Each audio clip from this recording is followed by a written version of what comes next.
Donc, dans l'exercice 11, en utilisant ce qui est expliqué à la page précédente pour les manipulations graphiques, pour obtenir cette parabole, on respecte bien l'ordre qui est indiqué à la page suivante.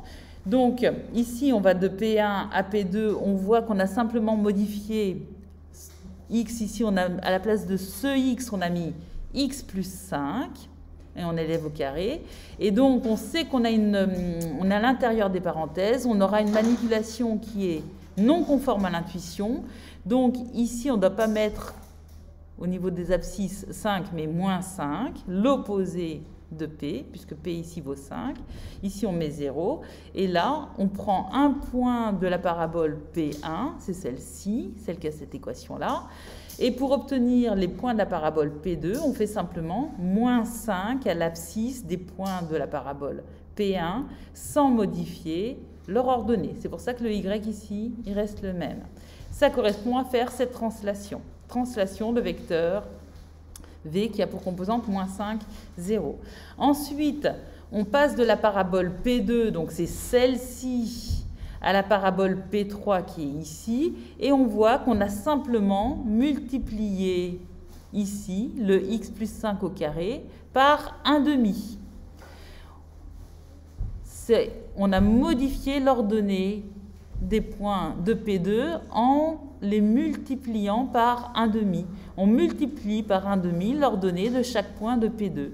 La manipulation, elle est conforme à l'intuition et on ne change pas la valeur de x, mais le y d'un point de P2, on le multiplie par 1/2, ce qui revient, si vous préférez, à diviser par 2. Maintenant, comment on passe de la parabole P3 à la parabole P qui est ici, on voit qu'on a simplement modifié, je termine juste ça s'il vous plaît, vous ne bougez pas, on a simplement modifié ici en faisant moins 6. On soustrait 6 aux ordonnées des points de P2. Cette manipulation, elle est conforme à l'intuition. Et quand vous ferez toutes ces manipulations, vous allez obtenir ce résultat. On a la parabole P1. On passe à la parabole P2 en faisant notre translation de moins 5 unités parallèlement à l'axe des abscisses.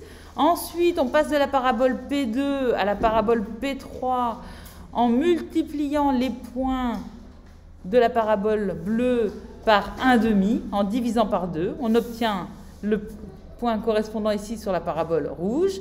Et ensuite, comme on passe de la parabole rouge à la parabole verte, eh bien, on soustrait 6, 1, 2, 3, 4, 5, 6, à chaque point de la parabole rouge.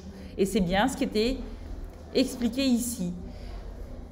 Et il faudra bien respecter cet ordre et faire la translation parallèle à l'axe des ordonnées en dernier, parce que sinon, vous ne tracez pas la bonne parabole, mais vous tracez cette parabole-là. Voilà.